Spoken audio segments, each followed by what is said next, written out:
does for us. And then we're also going to dive into reading nutrition labels because I don't know about you, but I feel like I need a second language sometimes when I flip a package over and look at the labels. So let's dive right in to muscle and why it's so important. So muscle really is like our retirement account for our body and our health. It's the foundation of our metabolism. It makes up 25 to 30% of our body mass.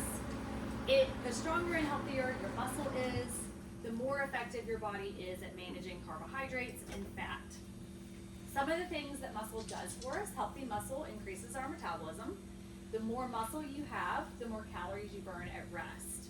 It also aids in maintaining our weight. It improves our insulin response and increases bone density and prevents osteoporosis. So the more muscle we have, the better off we are. Any questions on that?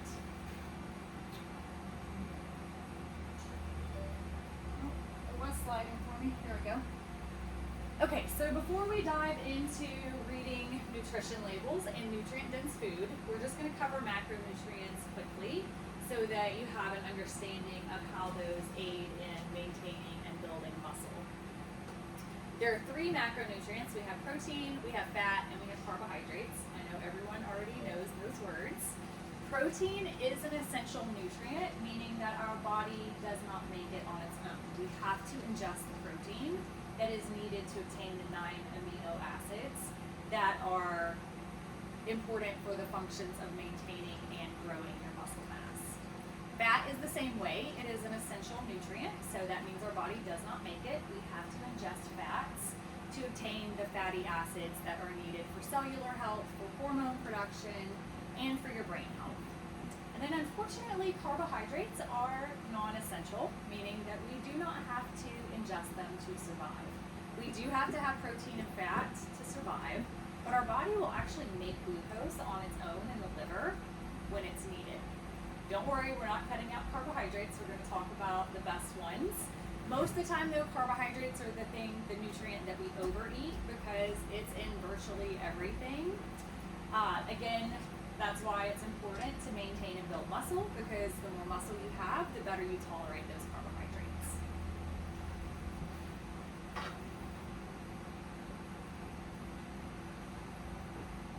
Oh, it went. All right, so why does quality food even matter, or nutrient-dense foods? You hear this all the time. You hear me talking about it. You hear coaches talking about it. Everything that we put in our body either contributes to our health or to our sickness. So if you think about your cells and the nutrients you're putting into your food, kind of similar to like code going into a computer, that code has to speak to the computer to get those programs to run properly. The same thing happens with our body and our nutrients. So the nutrients we put in is like the code for our cells that gives us the signals that we need for that cellular function. So if you're putting in ultra-processed foods, non-food items that end up in our foods, sometimes those signals get crossed and eventually start to break down and not function like they should.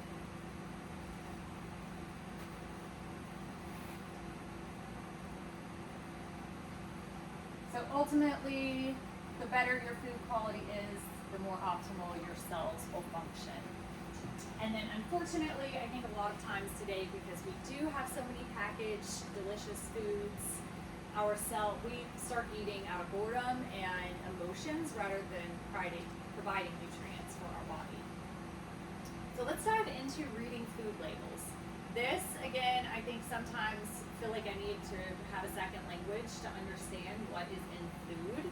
So food labels can be extremely misleading. So like for instance, we have Mom's Best cereals. This makes me think that, and it's even non-GMO verified, has whole grains, no synthetic colors, no artificial flavors, made with real honey. So it sounds healthy, right? If I just read the front of the box and grab it. But if you get into it, it has trisodium phosphate, baking soda, which baking soda is not too bad. But the trisodium phosphate is definitely one that you would want to stay away from. Sounds like it belongs in the science lab, so it probably doesn't belong in our body. So that's one of the things that I always look at, is if the label has something that's hard to pronounce or we don't know what it is, then it probably does not belong in our body. So you want to avoid those. Just because it's labeled natural or healthy or organic or gluten-free does not necessarily mean that it is healthy. So the top 4 things that I look for in a food label and to decide whether to purchase that or not is, again, scan the ingredients for anything that you could not purchase in the grocery store. So like that box of cereal, I couldn't pick up trisodium phosphate anywhere in the grocery store. So put that back on the shelf. The second thing is avoid anything hard to pronounce. So same thing as you're reading through that ingredient list and you can't pronounce what's in there, put it back on the shelf. Stay away from long ingredient lists. That's the other thing, is typically we might recognize those first few ingredients, and then as we get midway to the bottom, that's where they put all of those ingredients that we can't pronounce and we don't know what they are. Put those back on the shelf. Focus on whole foods. So the best thing to do in the grocery store is stick to those outer perimeters where we've got our produce, our vegetables, and our fruits, and then our meats and our dairy. That's where we want to stick to. But of course, we all know we're going to end up on those center aisles looking for something convenient and something yummy at times. So when you are there, stick to those rules, and that will help you find something that is on the healthier side. So again, like Simple Truth, that's Kroger's what's supposed to be a healthy brand, and a lot of their Simple Truth stuff is healthy. So like, for instance, this freeze-dried strawberries, we flip it over, and the only ingredient in it is freeze-dried strawberries. So that's an easy snack. When my daughter was playing travel ball, we used those a lot. Same thing with a lot of their nuts and seeds. Most of them are just exactly what it says, but it's important just to flip it over and make sure. Like that one is just pistachios, so it's perfectly fine. But then we have roasted and salted cashews. And this one is also a Simple Truth brand, but it has vegetable oil, cottonseed oil, soybean, and sunflower oil. My biggest question is, why do you need that many oils in a pack of nuts? So that's why it's really important to check out the ingredient list. When you join the challenge, you're going to get a guide on reading nutrition labels. So you'll have all of this information that will be provided to you as you get comfortable with reading nutrition labels. You won't need the guide. But let's talk about hidden sugars, because that is a really big one. So we have hidden sugars and we have seed oils that are in a lot of our packaged items. Both of these things, and we'll talk about the seed oils in just a moment, but both of these things cause inflammation in our body, and inflammation leads to disease eventually if we continue to eat these things regularly.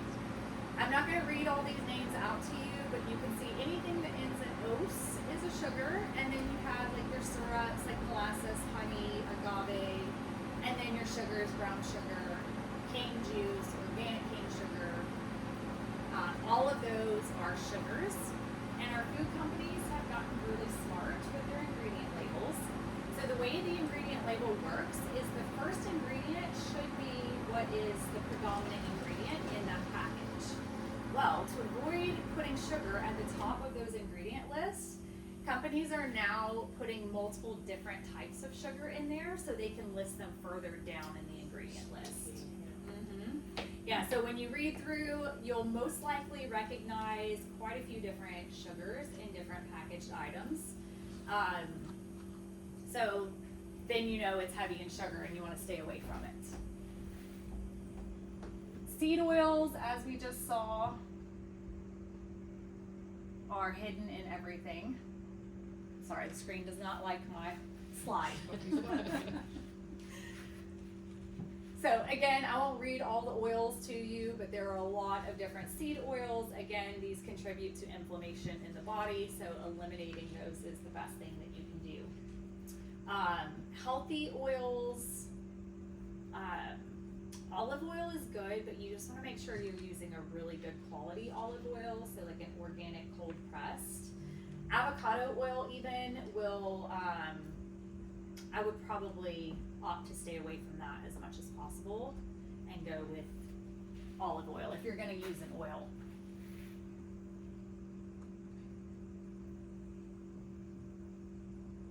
Come on, screen.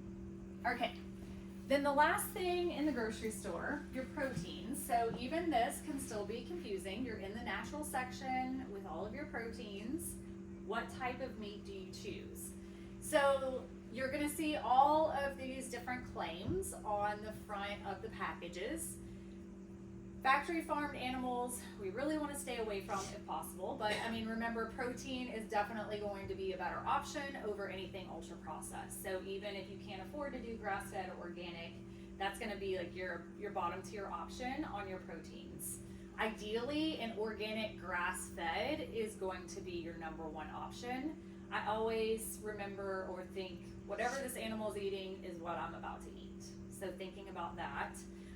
Grass-fed means they're fed only grass during their lifetime. They're in a pasture grazing, living as they should, not being fed growth hormones or antibiotics. When they're loaded up on antibiotics, the factory farmed animals, they're like packed in together generally, and they're standing in feces, which is just absolutely disgusting. I would not visit a factory farm if I could help it. Or purchase the meat from there if you can help it. And then your organic is going to be your next option, next best option. They are fed grains, but they do have outdoor access and they're not given antibiotics or growth hormones. And at least the grains they're being fed are organic grains. So those are not being sprayed with pesticides. And then as far as our chickens and hens, birds, eggs, we have free range and pasture raised. So free range means they have some outdoor access throughout their growth cycle. Free range or pasture raised, same as free range, but they are getting more space. And in fact, I'll just give you a visual of what this looks like because I think it makes it a lot easier. Okay, so you see on the top you have a cage-free, free range. The chickens are not caged, and that's where marketing gets us because we think cage-free, free range. They're out in a pasture, but that's not the case. They're actually still in a chicken house most of the time. They're just not in those little cages like we see with the Tyson trucks going up and down the highway. Organic is a better option. They're not caged and sometimes have access to the outdoors depending on the farm. They're fed organic grains. So again, better option than just cage-free, free-range, non-organic. And then you have your pasture raised where they are roaming with full outdoor access. They're foraging for their food. They're probably finished with some type of supplemental feed because most of the time, even when they have free range, and the same with cows as well, in a lot of areas like we head into the winter months and the grass is not as dense as it once was, so it may not support the life of the animal, but they're fed a better grade of supplemental feed. So just something to think about while you're grocery shopping. And again, this will all be included in your guide. Can I ask a question? Absolutely. Okay. Where do you find your meat, like your pasture raised? Mm-hmm. Where do you generally find So it? generally I buy most all of my meats at Sprouts. They have a really great grass-fed option, and they have pasture-raised whole chickens, they have pasture-raised eggs. Kroger has pasture-raised eggs too. Publix sometimes, but I find Sprouts is the easiest with the most variety. And then I do have a Farm Fresh stand that I guess it's about 20 minutes from our house, but it's going towards Ball Ground on 369. Yeah. And they're all local farm, and everything is grass fed. So I do buy from them when I'm heading in that area. Yeah. Yes. Yeah. Thank you. And it's great to support local whenever we can. Yeah. So, and I think having local foods is really important. And I think even like our fruits and vegetables, if we can buy things that are in season, that's going to be better for us. So as we go into this challenge, there are quite a few benefits that come out of it. One, we're focused on gaining more muscle. We are focused on improving our physique. So the more muscle you have, the better your physique will be. We'll increase our energy, improve your sleep quality, and build the foundation that you need to choose nutrient-dense foods and form your plate with those. You'll receive a high protein recipe pack to support you, your guide on how to read your food labels, a list of nutrient dense foods to choose from to again help support you as you are building out your meals. And we'll have a Facebook group where we'll have community with everyone that's in the challenge to support each other. We'll celebrate our wins, talk about our, not losses, but challenges and work through those, answer questions, but just really support each other throughout the challenge. So let's dive into what the challenge is going to look like and how that's going to go. So first off in the challenge, we're going to talk about how we're going to build our meals. And this method you will use for breakfast, lunch, and dinner. So this is, imagine this being your plate. Your number one thing you're going to do is choose your protein, because that's going to be the most important in your meal is your protein. Fat is important also, but I always go protein first to make sure I'm getting that in. So you want a little over a quarter of your plate to be protein. And then the next thing you're going to fill in is your fat, about equal to your protein size, ideally. And your fat could be a lot of different things. So it could be what your meal is cooked in. So if you're having eggs for breakfast and you're cooking them in grass-fed butter, that could be one of the places that some fat is coming from. Maybe add some cheese in with your eggs. That's an additional fat and protein. And then your carbohydrates are going to be the smaller portion of the plate, only about a quarter of the plate. So with carbohydrates, like I mentioned before, a lot of times they're really easy to overeat. And I think for most of us, myself included, we overeat carbohydrates because it's easy to do, but we're not necessarily as active as we need to be to support the use of the carbohydrates. For me, I come in, I work out, and then I sit at a desk for most of the day. I get up and I move around, but still does not support massive amounts of carbohydrates. Any questions on forming the plate? I'm like, that's all the carbs we get. I'm excited about the fat, but the fat will fill in, I promise. Yeah. You will be full throughout the day. If you form your plate like this, you'll eat breakfast and you won't think about anything until lunch. Yeah. So this is a very minimal list. Again, you will get a very extensive list as a part of the challenge. But some of the top picks, so your protein, of course, any kind of animal protein is going to be your best option. So beef, pork, chicken, bone broth, fish, eggs, buffalo, deer, lamb, all of those things are great options. You can even throw in some organ meats if you like them. Most people, I find, is not their favorite thing. Your carbohydrates, ideally those are coming from your fruits and vegetables, and again you'll get a full list with including some grains as well. So again, if you did rice, you just want to make sure like it's that smaller portion of the plate, that it's not a half size of the plate. It's not like Chinese food when you come home with a carton of rice and a carton of whatever else is in there. And then your fats, of course, adding those in are really important, because remember your fat is really what supports our hormone health and production. Our cell membranes are made up of fat. That outer layer is cholesterol, so eating the egg yolk is good for you. Cooking, grass-fed butter is a great option. Ghee, tallow, duck fat is also a great option. If you're going to use olive oil, like I mentioned, choose a good quality olive oil, something that's organic and cold pressed, ideally in a glass bottle. Always when you're buying olive oil, make sure it is a dark bottle. If it sits out on the counter in a light colored glass or a light colored plastic, it will turn bad quickly. So remember that. Olives, all of your full fat dairy are great options to add in as well as fats. And again, you'll have a whole nother list. The only other thing I wanted to mention on protein, if you are choosing vegan options on your protein, remember that it is really hard to balance your carbohydrates and your proteins. Also, trying to make sure that you're getting all 9 amino acids, you have to do a little research and figure out what's coming from each of those foods. Animal protein is always going to be the best. Any questions on those so far?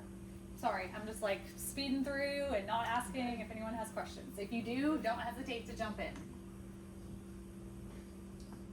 Rachel, can you go over good cheeses for them? I'm sure they're Yeah. wondering, like, is American cheese going to be okay? Yes. So great question. If you're buying Kraft singles or Velveeta, it's not cheese. It's not real. I personally opt for raw cheeses, and they have those at Sprouts. But like once it goes through the pasteurization process, a lot of times, well, it's eliminating a lot of enzymes from the animal that went into that milk product.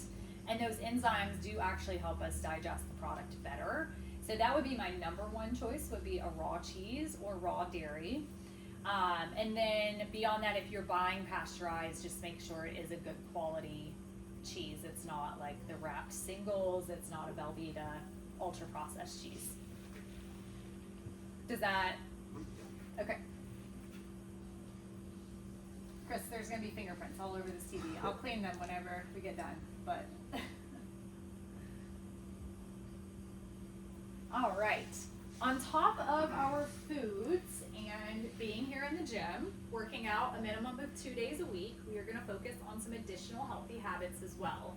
So sleep is a really big one. This one, I think a lot of us neglect, but that is the time when our body repairs itself. And honestly, I mean, building your muscle and eating nutrient-dense foods is huge, but if you're neglecting your sleep and you're overstressed, everything else you do is probably not going to get you any type of results.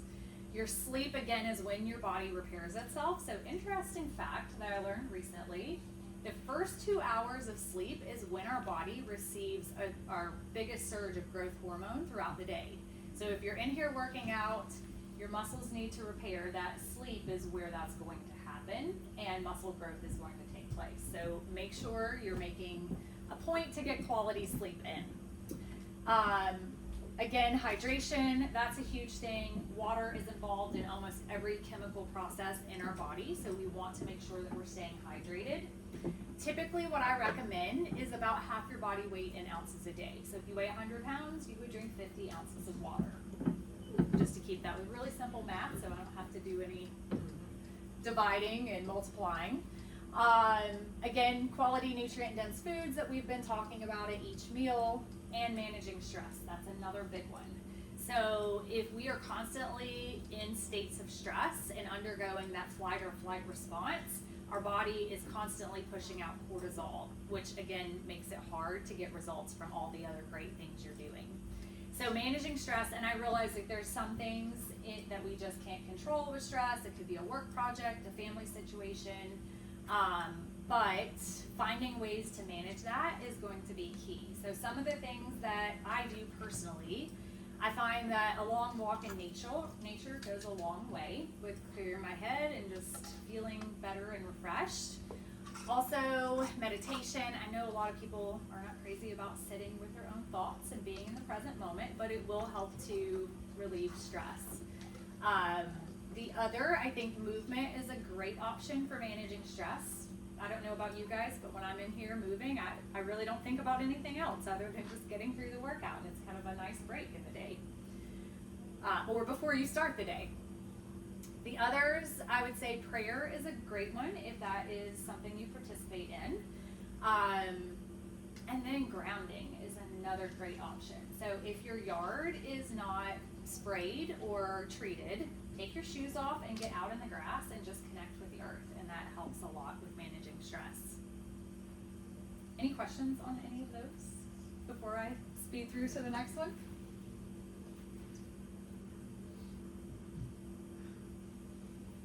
Okay, so challenge details. We've talked about some of these things already, the benefits, but this is how it's going to work. Once you sign up for the challenge, you'll be added into the Facebook challenge group. You'll also be added into the Trainerize app, and this is where you will add your final, or your beginning and your final pictures, measurements, and we'll throw weight in there. Just realize that weight is not really the factor in this, but it's a measuring tool for you to have for the month to see. But most likely, if you're in here lifting 3 to 4 days a week, and you're moving and eating nutrient-dense foods, gaining muscle or maintaining muscle, a lot of times we don't see the scale move. So that's why we're doing physique pictures and measurements. Don't stress out about it. Those pictures will only be between you and I. Nobody will see them unless you decide that you want to share them. to win the challenge, you have to put your pictures in and put your measurements in, because it's really about the biggest physique change. Again, we won't share those pictures unless you're like, hey, I really would like to share my before and after pictures. I find that a lot of people stress out about that, so I like to just Thank you. cut that off up front. And then you'll have reminders through that app that remind you to get your protein, your fat, your carbohydrates, and get your movement in, and you'll have access to me in that app messaging for support as well as the Facebook group. So again, that's where we'll have a lot of support back and forth. You can message me there. We ask questions, because I find if one person has a question, typically there's someone else in the group that has a similar question, and it helps to just talk about it together. But we'll talk about wins, obstacles, and then there will be continual education throughout the group as we go through the challenge. And then in the very end, we will have a male and female grand prize winner. We'll announce that prize, but it has been really good in the past, so I imagine this one will be great as well. Any questions on any of this? Because I know it's a lot of like drinking from the fire hydrant all at once. So that app, you track your food on there as well, or is that just? You could do pictures of your meals on there. And I can connect to a tracking app for you, but really for this challenge, you don't have to track your food in like MyFitnessPal. Okay. It's really about making it as simple as possible, and that's why I use the plate method, because even if you're traveling, it's really easy to look at your plate and be like, okay, where's my protein, where's my fat, and where are my carbohydrates? Okay. And so that's really, I find, just a simple method for day-to-day life without making it complicated. Sure. Plus also, it helps us to just have the realization of where those macronutrients are in our food. Mm-hmm. Brilliant. Yeah. The one thing I didn't mention, which I probably should, I'm just gonna swipe over. I save alcohol for the last thing, so you all will stay with me. I feel like if I tell you no alcohol in the beginning, everyone might be like, see you later.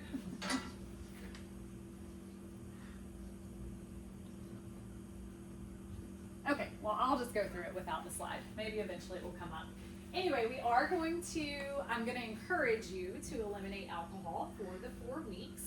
This one is a big one. I promise you, if you eliminate it, you'll give yourself an opportunity to see how much better you feel, how much better your sleep is, and your health overall, your energy levels. The thing with alcohol, it's actually a poison in our body, so it slows our metabolism because the body prioritizes getting alcohol out first. It is a depressant, so it does not help with our mood, it does not help with our energy, and it affects our sleep. So a lot of times we have a glass of wine, you probably fall right asleep, but as your body starts metabolizing that, you wake up throughout the night, and so it does affect the quality of your sleep. So I'm going to encourage everyone to give that up for the 4 weeks. Nope, that's not going to go there. Okay. Questions about that?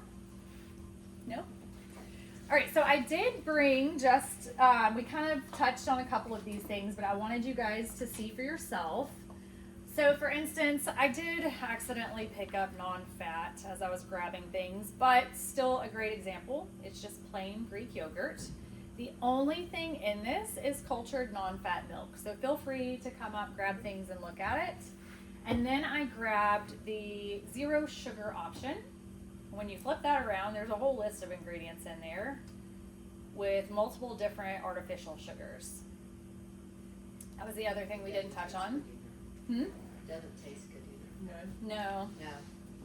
No. So you would just go for the full fat option. Go for That's the what full you're saying. fat, Yeah. plain option, yep. And then what I would do is, if you don't really like the plain by itself, put some fruit in there. So that's, you got some protein, you got some fat, and you have a little bit of carbohydrates. And are you saying like just honey is not a good? You could option do a little to bit of a little honey, drizzle? you just want to minimize Yeah. the amount. But especially like a local honey, Yeah. as far as sugars and sweeteners, that would be one of your best options for sure. And even molasses, the same thing, is that would be, or even maple syrup, like a local syrup that does not have added ingredients in it. Okay. Small amounts of that would be fine. Yeah. I think where we get into trouble is we drizzle a large amount on there, and so it's realizing how much sugar is in a teaspoon or a tablespoon Yeah. of that. And just limiting it. Another great protein option, I keep these in the house all the time. My husband and my daughter eat these regularly. But if you look on these, they do not have any type of oils. It is just some seasonings, and the grass-fed and finished beef is the main product in here. And then the little singles are great also. Grass-fed, I get both of these at Costco, but you can buy singles at Sprouts. You can probably buy them at Kroger or Publix. I've just never looked there. There are some RX bars up here, some little pieces if you guys want to grab something. I was going to cut up the unhealthy options as well, but I couldn't bring myself to feed you these. These are difficult in the grocery store because we look at them and we're like, oh, a protein bar, that's got to be good. You'd be better off to eat a candy bar than one of these protein bars. There's all kinds of oils in here. Again, peanut oil, I think it has sunflower oil, soy, palm kernel oil. Again, things I look at it and I'm like, I don't even know what that is, so no, you should not eat that. Same thing with these. I used to love these once upon a time. They taste really good, but they're also just junk. Oh, I'm standing like right on top of the camera. We're gonna have to cut that out. So same thing. I mean, there's different types of sugar in here. We have palm kernel oil, we have soy flour, rice flour, and the protein is coming from soy. And then the only thing, these are great, all natural ingredients. They're not super high in protein, so it's not necessarily what I would recommend for a protein source, but like if you had to grab something in a grocery store, this would be a better option. The only thing in here, you have dates, egg whites, cashews, almonds, chocolate, cocoa, natural flavors, and sea salt. So everything on there you could buy in the grocery store and recreate this at home. So what about protein powder? Are we still good to have that? You can still add a protein powder in, yes. Same thing though. The one thing you want to look for in your protein powders, there are a lot of options that add artificial sugars. So they're still using aspartame and sucralose. And both of those are artificial and not healthy for you. But yeah, I would choose a whey protein powder with minimal ingredients. I have a question. Okay. So before you work out, like there's so many opinions about like what to eat before you go work out, and then after you work out. Yeah, so it depends on what your goals are, honestly. There's a lot of depends in nutrition.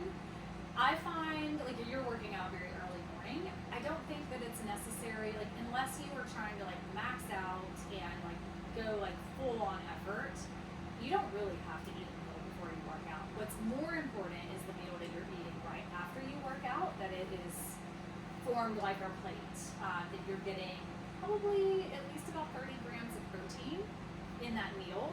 So what happens when we wake up in the morning, we're in a catabolic state, which is like a breakdown state.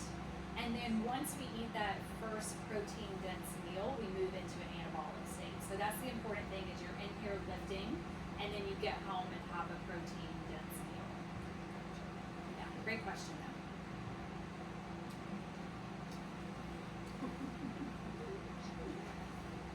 You know, if you're working out at noon or in the evening, you should have had food by that point in time of the day. But nothing like right. So I work out mostly in the afternoon. So Okay, that's right. I'm sorry. I That's mixed up okay. the 5:30 a.m. and p.m.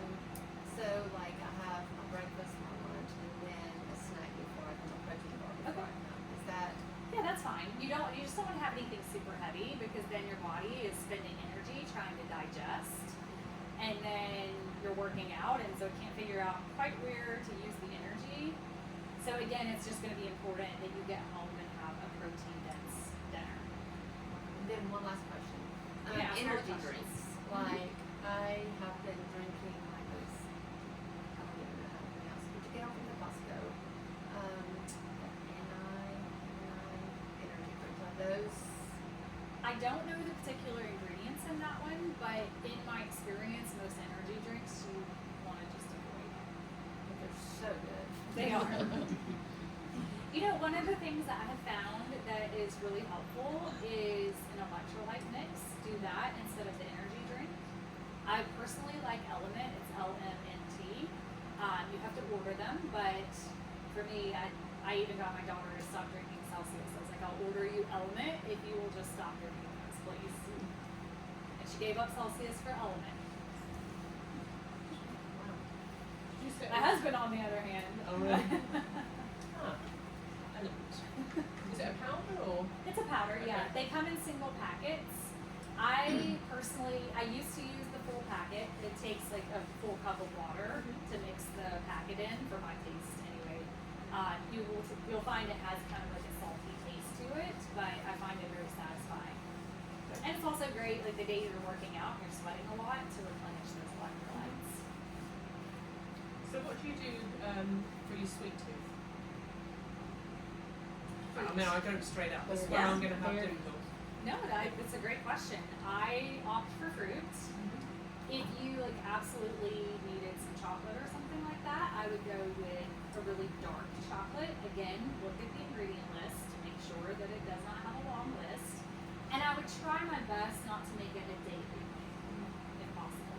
Or if it is like just one small square. I know, ruining all the fun. Take away alcohol, take away chocolate. Just What are we living day and then for? have a whole bar at the end of the week. Or save it for the whole bar. Right. I have one in particular. I'll take a picture of it and Okay. send it to you. It is really dark though, so Okay. they have some different options. Thank you. What are these goodies on the side there? So here we have some of the RX bars. If you want to try this one, it is a chocolate sea salt. From what I remember, those are really good. I personally have not had sugar in years, so I can't tell you if it still is really good. And then the others are just raw almonds, pistachios, and freeze-dried strawberries. Yes. Where do we get these chocolate bar things? Yeah, come up and take a look at everything. Absolutely, that's what it's here for. Grab a snack, y'all just worked out. You need something.